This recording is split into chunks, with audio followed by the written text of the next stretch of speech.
ระวังได้ระวังมันออกมาแหละอันล่มกุนเห็นอะไรอันนั้นพี่น้องเลยเนาะอยู่ฝั่งไทยเนาะ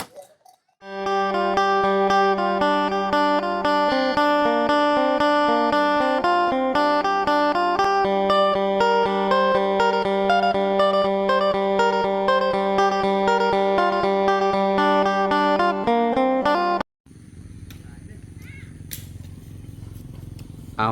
กราบสบายดีและสวัสดีเนาะพ่อแม่พี่น้อง FC เบิร์สสู่ผู้สู่คนเนาะบ่ว่าสิอยู่ในและก็ต่างประเทศนะพี่น้องมาพบมาพอกันกับเฮาคือเก่าพี่น้องเอ๋ยเนาะอยู่ที่บ้านน้องหัวพี่น้องยามแรงๆพี่น้องเอ๋ยเนาะป๊อดโตพี่น้องเอ๋ยเนาะยามแรงๆบ่ฮู้ว่าสองสาวเพิ่นพากันเฮ็ดหยังพี่น้องเอ๋ยเนาะพากันซีนพื้นบ่หรือแนวใดเนาะพื้นไม้ขี้เหล็กที่ว่าเพิ่นตัดลงมือนั่นแหละพี่น้องเอ๋ยเนาะไปดังไฟกันน่ะสิเป็นฐานดีอยู่เพราะว่าอยู่บ้านเฮาน่ะเอาเห็ดอันนั้นมือบ่พี่น้องเนาะเห็ดดินประซิวเนี่ยแหละพี่น้องเอ้ยเนาะไปจูดแล้วเอาถ่านมันเนาะน่าสิดังไฟดีอยู่พี่น้องเอ้ยเนาะบางคนก็ว่าให้ปาดเห็ดโต๊ะพี่น้องเอ้ยเนาะปาดเห็ดโต๊ะน่าสิโอเคอยู่ไม่อันนี้มันข้างในมันแก่นมันดีหั่นนะพี่น้องเอ้ยเนาะมืดฟ้ามืดฝนไม่เลยเนาะแต่ว่าฝนสิตกอีกบ่จักอันนี้พี่น้องเอ้ยโอ้ยเนาะใครเนี่ยแต่มาฮอดพี่น้องเอ้ยเนาะมากับบ่มีผลดอกพี่น้องครับรถมาก็ได้เนาะโอ้น้องหัวออกกำลังกายยามแรงพี่น้องเอ้ยเนาะพอคักอยู่ได้นี่พี่น้องเอ้ยเนาะซีนเห็ดพื้นนี่เอาแบบดีกว่าเฮาไปหาหม่องทางอื่นเนาะโดยสบายดีเด้อโอ้ยถิ่มหอดผ้าคอเนาะโอ้โหสบายดีน้องจานโอ้บ่ได้พ่อกัน4 มื้อเต็มพี่น้อยเนาะเป็นยังไงอยู่ดีมีแฮงอยู่บ่พี่น้อยเนาะเอาโอ้ยนี่เด้เอาโดดมันใหญ่มันดังบ่ม่วนบ่เลยนะได้มันดังบ่ลุกบ่ลูกอยู่แต่มันยากขออนุญาตแน่น้องหัวต่อไปต้องเฮ็ดให้มันแป้นพี่น้อยเนาะเอานี่มันให้มันเบิดก่อนนี่เนาะเอานี่เบิดแล้วก็ไฟจูดบัดนี้เนาะหัวเนาะจูดให้มันให้มันแป้นหั่นนะพี่น้องเนาะให้มันสะอาดเนาะเป็นจังได๋มื้อนี้ทีมงานข่อยเมื่อเบิ่แล้วบ่ยังลุงเหิมบ่าวไล่บ่าวตูนเข้ามาแล้วโดยเข้ามาแล้วเข้ามาเรียบร้อยซีนพื้นก็เป็นอยู่เนาะเรียกว่าซีนพื้นบ่เป็นยังสิบ่เป็นลูกสาวสวนอยู่แล้วเนาะแม่นซีนไว้ก็ดีคือกันเวลามันตายเฮาเอาไปดังเลยเนาะหัวเนาะแม่นพี่น้องเอ้ยโอ้มันดีดแขวได้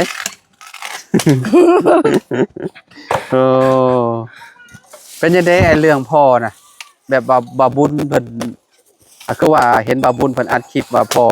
เขียนจดหมายมาให้บ่โดยก็ถ้าอ่านเบิ่งนำกันเนาะถ้ารุ่นเบิ่งว่าพ่อน้องเพิ่นเขียนอีหยังมาหั่นน่ะพี่น้องเนาะเพราะว่าบ่ได้พ้อกันก็ค่อนข้างสิโดนแหละประมาณ3 ปีได้แหละเนาะ3 ปีแม่นบ่พอ3 ปีนี่ก็เติบหนึ่งเลยพี่น้องเนาะน้องจันกับซีนเป็นอยู่เนาะคิดว่าซีนพื้นบ่เป็นจะดอกได้อยู่เนาะพี่น้องเนาะมันพี่น้องเนาะแก่นมันดีค่อยยอมครับว่าแก่นมันคักนะไม่นี่คันมันซื่อนี่ปาดเนาะน้องหัวเนาะโดยปาดเห็ดอันน่ะเห็ดตังเห็ดหยังพี่น้องเนาะนี่เนาะเห็ดอันน่ะแม่บันไดเนาะก็ได้คือกันนี่ทางเหยียบขึ้นหน้าหัวว่าอันโตที่เฮาเหยียบขึ้นน่ะเอาเห็ดแม่บันไดก็ได้เลยตัวน่ะนี่แหละนี่เห็ดขันมันหาเด้เห็นได้บ่ได้มัน งามได้เนาะเห็น FC เพิ่นคอมเมนต์มาอยู่ว่าเฮ็ดแม่บันไดเฮ็ดขันบันไดก็ได้ว่าซั่นเพราะว่ามันมีหลายอันอยู่เนาะแต่ว่าเฮาปาดสูงสุดก็มี7ขั้นไปบันไดเฮือนเจ้าน่ะ1 2 3 4 5 5ขั้นหรือว่า7ขั้น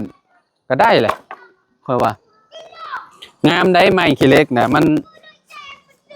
อันนั้นเพิ่นก็ตัดคือกันเนาะของเพิ่นเนาะ แม่น พอแก่นดีคือกันนะก็ได้ เพิ่นสิเฮ็ดเสา ไอ้ว่าเอาเฮ็ด FC เพิ่นคอมเมนต์มาอยู่ว่าเอาเฮ็ดขัดบันไดก็ได้เด้อบ่าวลาวว่าซั่นเนาะพี่น้องเอ้ยเนาะนี่ได้เบิดเลยเนาะเวลาหักจ้างเพิ่นนี่ติบาทนี่บ่ฮู้ว่าเพิ่นสิเอาเท่าใดเพิ่นปาดเนาะนี่แถวนี้นี่ได้เบิดเลยนี่นี่ตัวนี้ก็ได้นี่ใหญ่แบบนี้น่ะพี่น้องเอ้ยเนาะนี่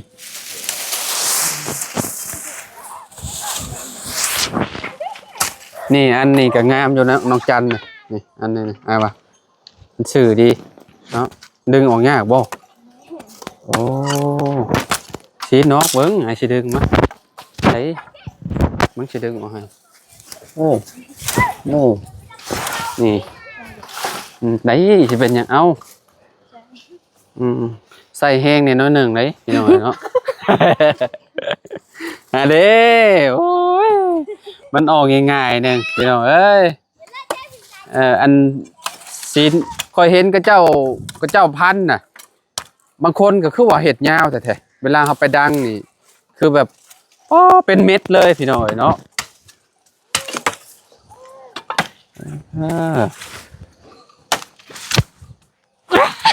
โอ้ระวังได้ระวังมันออกมาแหละอันล่มกุนเห็นอะไรอันนั้นพี่น้องเนาะอยู่ฝั่งไทยเนาะมื้ออื่นเป็นวันลอยกระทงบ่มื้ออื่นพี่น้องเนาะ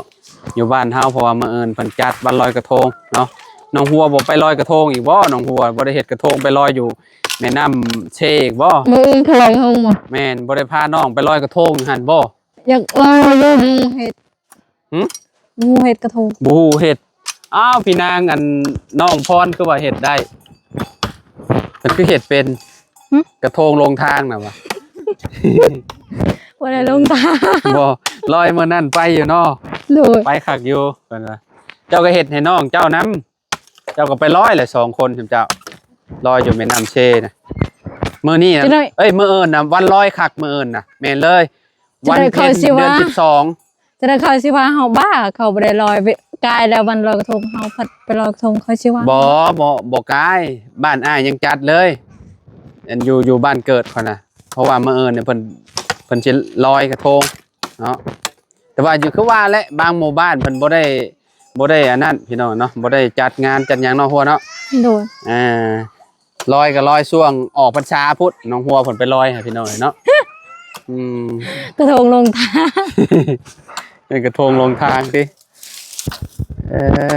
พี่น้องเนาะนี่แถวนี้ได้เบิดแหละน้องจันเนาะแถวนี้มันซื้อเบิดนี่แถวนี้นี่น้องหัวนี่ฟันนรกนี่หัวนี่มุมนี้โอ้เผื่อเจ้าซีนเบิดนี่ก็เจ้าก็ได้ลายแล้วนี่พื้นเจ้านะอยู่บ้านเจ้าก็เอาอยู่บ่พื้นไม้ขี้เหล็กนี่เอาใส่อยู่เนาะแห้งคักพื้นไม้ขี้เหล็กนี่อยู่บ้านข่อยเอาเห็ดดินปลาซิวและผสมกับอันนั้นดังทานมันนี่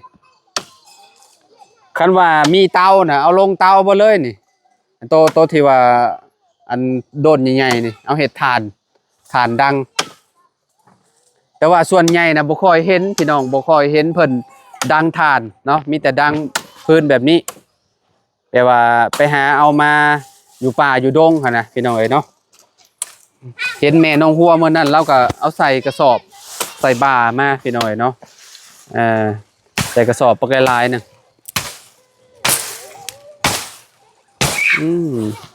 พอดีและยามแรงแบบนี้มันบ่ฮ้อนปานใดออกกำลังกาย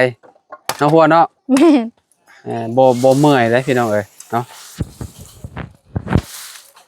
ไปจูดไฟถิ่มรถบ่เลยคันใดบ่เอานะจูดไฟแถวโอ้คือว่าแล้วมันไก่เฮือนเราไฟ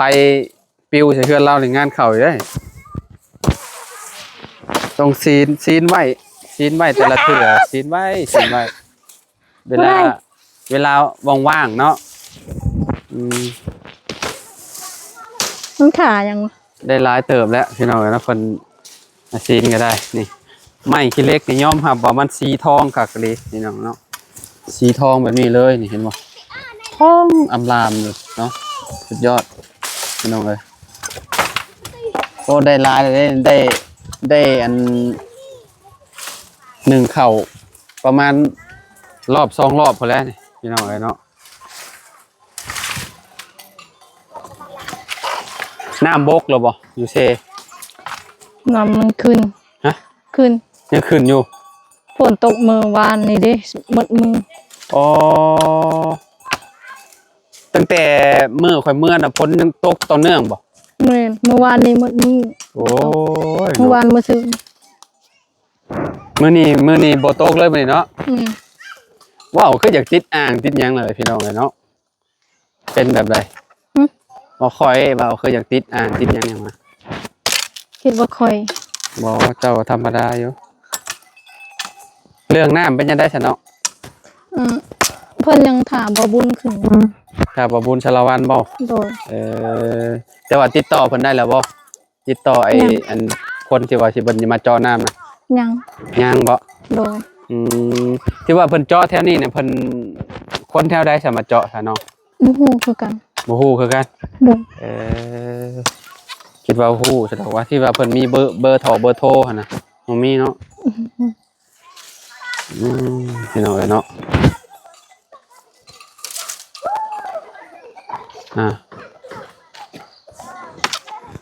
โอ้ผ้าคมดิโยโอ้ใครเนี่ยแต่มันพลอยเนาะใหม่นี่เนาะแต่ว่าซีนก็ง่ายมันไม่เป็นก็ได้พี่น้องเนาะมันก็อยากอยู่นั่นเนี่ยเนาะมันอยากหกเนี่ยนิดนึงพี่น้องเนาะออกบ่ได้มันอันนี้เด้สันนี่เนาะออกบ่ได้บ่อันนี้เด้นี่เด้เพราะมันใหม่ตัวนี้มันเต็งเนาะหัวมีเสียเอาไว้เฮ็ดหลักหัวเศษหัวจะเฮ็ดหัวอ้อมใช่คุณหลังห้องน้ำมันเฮ็ดอ้อมไปหั่นเนาะแม่นอันนั้นใช้แดดมันก็ได้เนาะแดดมองอันนั้นมันเริ่มมันล่มไปเลยอันนี้ก็เอาไปเฮ็ดบ่อยู่ไว้บ่อันนี้แหละปาดเฮ็ดอันนั้นไอ้ว่าคันแนว่าเฮามีเงินจ้างเพิ่นจ้างเฮ็ดแม่บันไดลูกมันขันมาเนาะเมื่อยนั่งก่อนเมื่อยแล้วบัดนี้พากันกินข้าวแรงเลยกินแล้วกินกับลุงเฮิมบ่ไล่แล้วก็บ่ตูนกินอีกว่ากินอีกขอซื้อกับข้าวมาขอซื้อกับข้าวขอซื้ออบเป็ดมาโมเมนต์จะบ่กินเป็ดไก่เด้ไก่กินโอเคขอซื้ออบไก่ครับอันตัวอะไรมาซื้อเป็ดมาไก่กับแกงหวายกับแกงหน่อไม้กินบ่แกงหน่อไม้น้องกับแกงหน่อไม้คือกันเบิดอะไรแกงหน่อไม้ยังแสดงว่ามันชนกันแล้วแกงหน่อไม้แกงหน่อไม้คอยซื้อในตลาดแบบว่าเจ้าเก่าเจ้าเดิมแบบเราอันแถมมาให้แกงหน่อไม้กินข้าวหรอยังบ่ได้กินข้าวเที่ยงกินน้ำกันกินแต่ข้าวเช้ากินน้ำกันก็ได้สมเจ้าก็กินห้องจะลงมากินน้ำเด้อฮะก็จะเห็นเจ้าครั้งแรกเรามาเมื่อนี้บ่โดยมานอนพี่บ่แม่มาเล่นแล้วก็มานอนเลยเป็นยังไงเพิ่นมาเห็นเทือนเพิ่นว่าแนวใดเพิ่นว่างามเพิ่นว่าบ่คือกันกับไผเนาะเบิ่งไกลๆเมืองมาลงมาเบิ่งน้ำมาพะมาพี่ก่อนเช้าเมื่อยก่อนก็ได้ซะห้องชื่ออะไรก็ผมฮะผมนี่ผมแม่ผมเนาะผมหรือผมสระอมใส่ตัวหอเป็นผมพักผมหัวจันมาสาวผมชื่อผมบ่มาลงมากินข้าวนำกันน้องจันอันนั้นแกะใส่ถ้วยโลดบานเนาะพี่น้องเนาะซื้อโอเป็ดกับอันนั้นมาพี่น้องเนาะให้น้องหัวเพิ่นไปล้างมือก่อน น้องหัวเนาะบ่ได้ว่าน้องหัวพี่น้อยเนาะ น้องมณีแสง น้องมานี่แซงลืมนะพี่น้อยเนาะทางสาวโฮมสบายดีเนาะหมูยิงบ่นี่หมูยิงซองเลยบ่หมูยิงโอ้มีแต่มานหมูยิงเนาะก็คือผู้ที่สองนี่ได้จักเดือนจักเสีย บ่หอดเดือนจัง คลอดออกมาแล้วก็เสียเลยพี่น้อยเนาะเหลือแต่2คนบัดนี้เนาะ โดย พี่น้องเลยเนาะน้องหัวมี1สาวโฮมมี2คนที่3ก็คือแบบบ่อยู่นำพี่น้องเลยเนาะอันนี้จักเดือนแหละ ปีป้ายเลย ปีปลายแล้วเนาะ โดย เป็นจังได๋มาเห็นเฮือนน้องงามบ่ งามโคตรดีใจ ดีใจแทนน้องเพิ่นเนาะ โดย พี่น้องเลยเนาะทางน้องหัวกับบุญเพิ่นคือว่าแหละบุญเพิ่นมีหลายพี่น้องเนาะได้ทั้งห้องน้ำได้ทั้งเฮือนหลังงามๆแล้วก็จอน้ำอีกพี่น้องเนาะโอ้ยมีน้ำใช้มีไฟฟ้าอีกบาดนี้โอ้ครบเครื่องเลยพี่น้องเนาะเออ กินข้าวนำกันเด้อ โดย พี่น้องเนาะเพราะว่าก็ซื้อกับข้าวมาเนาะมาสู่น้องหัวเพิ่นกินเพิ่นว่าเพิ่นกินข้าวแล้วแต่ว่าก็สิกินอีกรอบนึงเพิ่นว่าเนาะนี่สิตุย ตุ้ยแล้วนะย่านยังดิตุ้ย เข้ามาคนตุย โอ้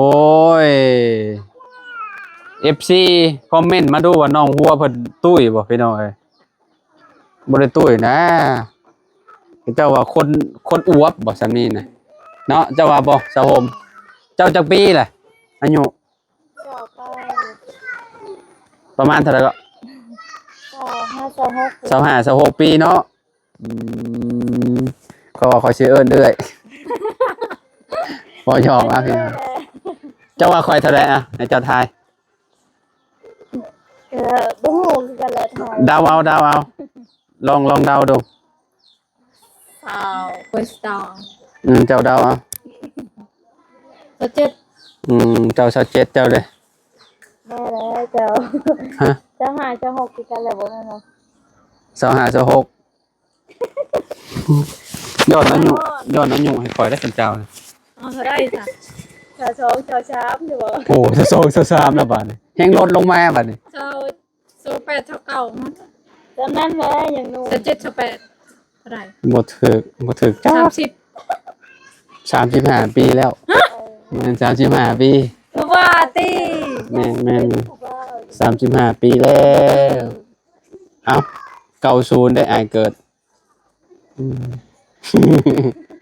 โอ้ยเนาะน้องบัวพี่น้องเอ้ยเนาะเอามากินข้าวนำกันรอก่อนพี่น้องเอ้ยเนาะเดี๋ยวน้องจันเพิ่นแต่งอยู่เนาะมาแล้วกับข้าวบัดนี้พี่น้องเอ้ยเนาะนี่ใช่ลูกสาวเจ้ามาพี่ติมาเด้ออีละนี่กับข้าวพี่น้องเอ้ยเนาะก็สิมีไก่แล้วก็อันเครื่องในพี่น้องเครื่องในงัวเนาะแล้วก็แกงหน่อไม้อันนี้น่ะสิแกงหน่อไม้ข่อยเอามานี่เนาะแกงหน่อไม้น้องหัวเพิ่นพี่น้องเนาะสิมือไว้นั่นน่ะแกงหน่อไม้น่ะแม่โอ้บ่ผิดหวังกันแน่ว่าสิมือแม่ลาพี่น้องเนาะสิมึงโดตัวได้แซ่บอ่ะหัวจานชิมเบิ่งเนาะอันนี้แกงหน่อไม้เพิ่นนั่นนี่เขาว่าบ่สู่ของแม่เจ้าบ่ได้ดอกเขาว่าไม่ใช่เป็นไดของแม่แซ่บกว่าอยู่แล้วเขาว่าเนาะ สั่งมันต่างกัน เนาะอันนี้ออกจะจืดมาจากไหนวะเนาะเห็นปะ อันนี้มัน เข้มข้นอันสิจ้า อันนี้นี่กินเบิ่งตัวนี้บ่เนี่ยกินเบิ่งไก่เนี่ยไก่รีบ่ได้แม่นเป็ดเด้อนี่เห็นบ่อันตีนมันก็มีอยู่ หลักฐาน น้องหัวเพิ่นว่าผมบ่กินนั่นเป็ดกันเนาะพี่น้องเนาะเลยได้กินไก่อยู่แล้วก็อันนี้พร้อมเครื่องในกินแล้วนะเนาะขึ้นอีละสบายดีเด้อ ว่าดีเหมาะนกมาเลย อยากอายอยู่พี่น้อยเนาะยังบ่เป็นเนาะมาพี่น้อยเนาะกินข้าวนำกันพี่น้องสบายดีมาขึ้นมาน้องโฮมพี่น้อยเนาะมื้อนี้ครอบครัวเพิ่นอยู่ครบ ได้ใช้แม่กินแล้วบ่มาแม่มากินข้าวนำกันเนาะข้าวเฮาก็ซื้อมาพี่น้องเอ้ยเนาะน้องหัวว่าซื้อมาให้ยังข้าวว่ะข้าวในเฮือนก็มีว่าซั่นมาบัดนี้มาพี่น้องเอ้ยเนาะมาอยู่พี่ก็น้องแมวอยู่บ้านน้องสายฟ้ากับแมวโตประมาณซ้ำกันนี่แหละพี่น้องกับแมวตัวนี้นะโอ้คนน้อยอยากกินนะให้คนน้อยกินเด้กินเป็นบ่ เราบ่ได้กิน ฮะ เราก็นั่น อ ก็ได้มากินข้าว โอ้คือกันกับลูกคอยซะบ่คอยมากินข้าวปานใดกินแต่ขนมเนาะจักตัวใดแซ่บบ่แซ่บน้องหัวเฮาบ่การันตีให้จักดิเนาะบ่ได้ชิมเบิ่งจักดิว่าตัวใดแซ่บบ่แซ่บแซ่บเบิดยังเจ้ายังบ่ได้ลอง ก็บ่ต้องก็ลองอยากเป็ด ใช่บ่แม่นเป็ดนี่อ้ายสิให้เบิ่งนี่ไก่นี่เป็ดมันสิเป็นแบบนี้ไก่บ้านเฮาได้นี่ไก่ลาดบ้านเฮาอืมเอาไปใส่พี่น้องเนาะขอโตแล้วบาดนี้เนาะอยู่ดีมีแฮงมาทุกคนขอโตกินข้าวนำน้องๆเพิ่นก่อนพี่น้องเนาะเดี๋ยวมื้ออื่นพ้อกันใหม่พี่น้องเนาะไปสบายดีเด้อสบายดีโดย